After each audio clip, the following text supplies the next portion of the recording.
As Russia relaxed its guard, Ukraine triggered an internal strike, paralyzing the bay in moments. At 5 a.m., Severnaya Bay lay under a thick marine fog when the comms split open.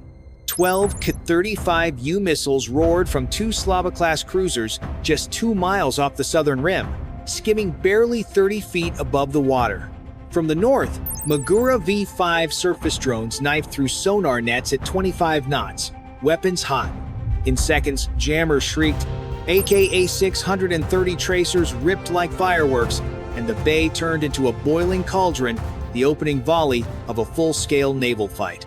Before we dive into this battle, let us know where you're watching from in the comments, and don't forget to subscribe, so you'll be the first to get the latest war updates. Just 38 seconds after the Russian strike, the response came slicing through the same fog from a concealed coastal battery near Tarkhanket. Two Ukrainian Kh-35U cruise missiles launched low and fast, hugging the sea at under 50 feet. Racing back down the same corridor their Russian counterparts had just ripped open. The target, a Russian Bayan-class patrol ship anchoring the western flank. It didn't see the follow-up hit coming. One surviving Magura V-5 surface drone, charred but functional, executed a high-speed suicide run, impacting just 30 feet off the stern. The explosion buckled the radar mast and set the aft deck ablaze. Within seconds, its crew was scrambling for damage control. Overhead, the skies trembled again. A Russian MiG-35 roared out of Belbek Air Base, loaded with precision-guided bombs and orders to neutralize the noise infecting the bay. But as the fighter banked into position, its targeting pod went blind, jammed cold by a low-level Ukrainian electronic warfare net still active near the bay's center. The jet fired blind and pulled hard south, retreating without visual confirmation. Down below, the sea turned into a war zone in 3 dimensions. Missiles above the waterline, drones below it, and fighter jets slicing between the cloud deck and rising smoke. Severnaya Bay was no longer a harbor. It had become a layered battlefield, and neither side had claimed control. Not yet. The moment the Boyan-class escort went dark, Russian firepower pivoted, redirecting all turrets, autocannons, and shipboard sensors toward the few remaining Magura V-5 drones still weaving erratically near the western edge of the bay. That's exactly what Ukraine wanted. From the east, less than 1.5 miles out, a second wave of Magura V-5s broke through the choppy water. This batch wasn't here for recon. Each vessel carried short-range Sea Spear missiles and magnetic contact mines loaded for close-quarters destruction. Their approach was masked by the smoke trails and flare debris still drifting from earlier salvos. Overhead, slicing across the sky at just 600 feet, a heavy Ukrainian UJ-26 ISR drone began its fire mission. Locking onto heat blooms and radar returns, it located 2 AK-630 coastal gun emplacements hidden within bluffside bunkers along the northern shoreline. The data was live-fed to Western firing units already standing by. 65 seconds later, from over 6 miles away on the western coast, a salvo of 122mm guided rockets screamed across the bay. 2 direct hits neutralized both AK-600 and 30 seconds, sending smoke pouring out of their collapsed concrete revetments. Shrapnel from the blasts ripped open an adjacent storage hangar, revealing a secondary target, an ammo dump and a repair dock now exposed. Without hesitation, 3 Magura V-5s surged forward like steel piranhas. One took a round mid-body and exploded early. The other 2 made it to within 40 feet of the dock doors before triggering. The twin blasts lifted the maintenance boathouse off its foundation. Fire tore through crates of artillery shells, and a fuel line ruptured, sending burning diesel crawling across the bay's surface like liquid fire. The shockwave rattled windows in the old Sevastopol naval barracks half a mile away. In just under 3 minutes, Ukraine had shattered Severnaya's frontline gun cover and gutted its rear repair logistics.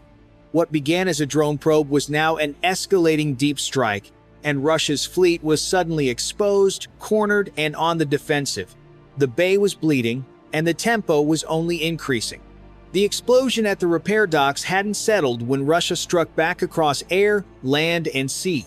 From a forward helipad near Belbek, a Ka-29 assault helicopter lifted off low, armed with 80mm rockets and twin-door guns.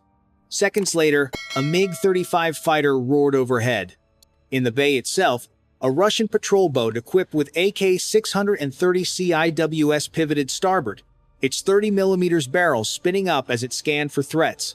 Further south, a modular radar station linked to the bay's central defense net came back online just in time to detect a fresh wave. Ukraine was already ahead. From the far eastern edge, a second swarm of Magura 5.5 USVs surged forward, each carrying Sea Spear missile launchers mounted behind sensor masts. Behind them, a UJ-26 ISR drone flew at 650 feet, designating targets via encrypted laser relay.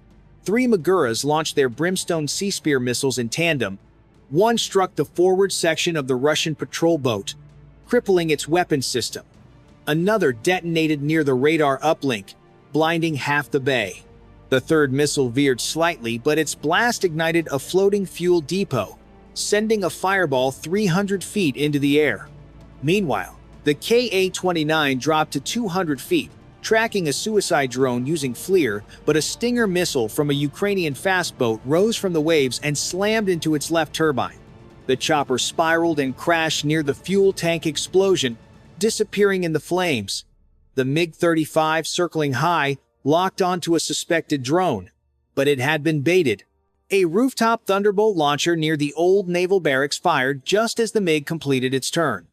The hybrid Seeker missile struck dead center.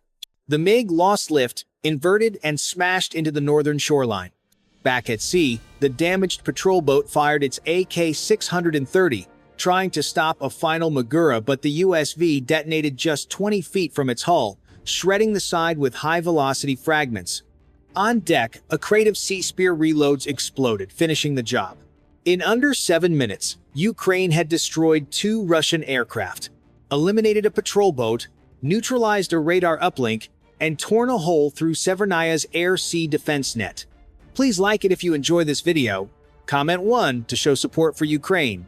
Comment 2 if you love peace and hate war. And comment 3 if you don't like my video. This wasn't an airstrike. It was an interlocking assault, where drones, missiles, USVs, guided munitions, and shoulder-fired systems spoke the same language: saturation and collapse. And in the smoldering silence that followed, Ukraine had cleared a corridor straight to Russia's floating command brain. The bay was burning, and now Ukraine turned its crosshairs on the brain. Minutes after the MiG-35 fell, a UJ-26 ISR drone circling 2,000 feet overhead transmitted a critical image. A Bore-class submarine, converted into a command ship, docked at Pier 3. Cloaked behind smoke and disabled radar, the vessel had been functioning as Russia's primary forward command node, coordinating fire missions and airspace coverage. That ended now. Within 90 seconds, the entire zone lit up with coordinated Ukrainian fire. A strike package of 3 Magura V-5s charged toward the pier from the west, flanked by 2 fast boats armed with 30mm autocannons and Stinger manpads. At the same time, 2 Sea Spear missiles launched from a mobile platform hidden behind container stacks near the Sevastopol port crane area. Russian CIWS AK-630 seconds lit up immediately. Their barrels glowed white-hot, pouring tracer rounds into the water, shredding 1 Magura on approach. But the other 2 surged forward. The Sea Spear missiles sliced in from opposite vectors. The first tore through the Bore's communications dome, blasting it 100 feet into the air. The second smashed the vessel's stern, causing a secondary detonation below the command tower. The blast shockwave triggered chaos. Russian sailors abandoned aft stations, some leaping into the bay. A Ukrainian fast boat strafed the quay with 30mm bursts, pinning defenders behind crates. Stinger operators fired at incoming Ka-29 support aircraft, forcing them to jettison flares and retreat. Then came the final blow. 1 surviving Magura slammed into the hull at 28 knots, deploying a 40-pound shaped charge. The detonation blew open the waterline, tearing through bulkheads and knocking out power to the CIC. Combat Information Center. Inside, screens blacked out. The encrypted uplink died. Antennas collapsed like snapped bones. The Boré didn't sink, but it was paralyzed, drifting sideways, smoke trailing from its conning tower. In under 4 minutes, Ukraine had executed a multi-domain decapitation strike. Electronic warfare, naval drones, precision missiles, and small boat fire, all to take down one ship. Severnaya still had guns, but it no longer had orders. The command vessel was drifting. Smoke curled from its ruined comms tower. But before Ukraine could press deeper, something unexpected happened. The war blinked. As drone operators prepared to redirect fire toward the drydocks, one autonomous kamikaze UAV veered slightly off path its onboard targeting, scrambled by residual jamming. In a tragic misfire, it slammed into a stationary red-hulled vessel moored at Pier 2, marked with a white cross. A Russian medical barge, functioning as a mobile triage station for wounded crew and evacuees from the earlier Magura attacks, took the hit. The explosion was small, but catastrophic. Flames poured from the port side deck. Stretchers flipped. Medics screamed for cover. At least one life raft dislodged and fell into the bay. But then something rare happened. The guns went quiet. No missiles fired. No drones launched. No CIWS spun up. For nearly 2 full minutes, across a 400-yard radius of the central bay, both sides ceased fire without speaking. The Ukrainian drone feed showed the wreckage and saw what the blast had revealed. Medics in white vests dragging injured sailors across the deck, waving fabric in both hands. Word traveled fast. A Ukrainian comms officer broke protocol and keyed into an open encrypted channel. Confirm. Non-engagement zone on medical barge. Immediate medevac support incoming. Do not fire. A moment later, Russian naval comms replied, same frequency, short and heavy. Copy. No fire. Red vessel protected. What followed wasn't rehearsed, it was instinct. Ukraine launched a tracked medical robot from a nearby floating platform. The unit, small and amphibious, pulled a flat, inflatable raft carrying trauma kits and oxygen tanks. Moving slowly, it crossed 80 yards of open water in plain sight of Russian scopes. No shots were fired. On the deck of the crippled barge, 2 Russian sailors watched from behind a damaged railing. When the robot reached the hull, one of them, face bloodied, arm in a sling, climbed down and secured the line, tying it off so others could pull the raft aboard. Across the harbor, as smoke rolled above burning ships and severed antennas, a single image burned brighter. A robot designed for rescue, not killing, floating between enemies.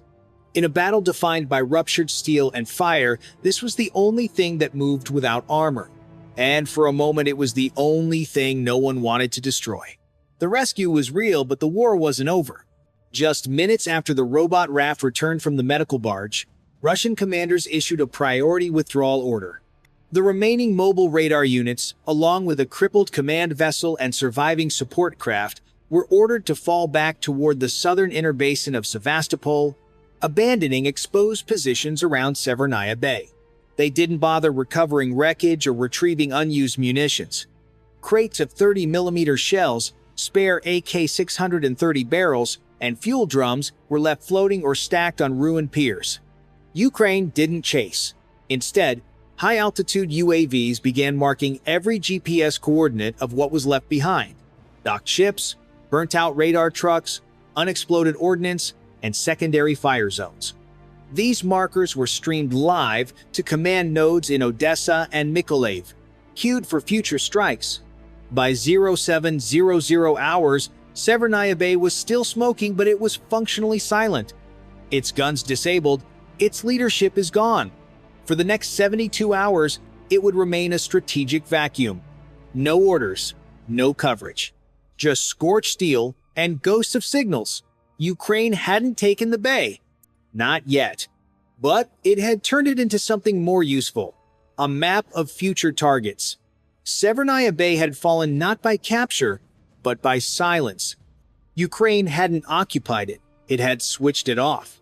The Black Sea's largest naval hub was now blind, deaf, and leaderless. Radar dark. Command ship adrift. gun platforms cold. Across the ruined pier, a half-burned Magura 5.5 drifted past a scorched Boré hull, its flag half-torn but legible in the dawn light. We don't hunt medics. We hunt radars. No cheers, no triumph, just the hiss of steam and the groan of metal.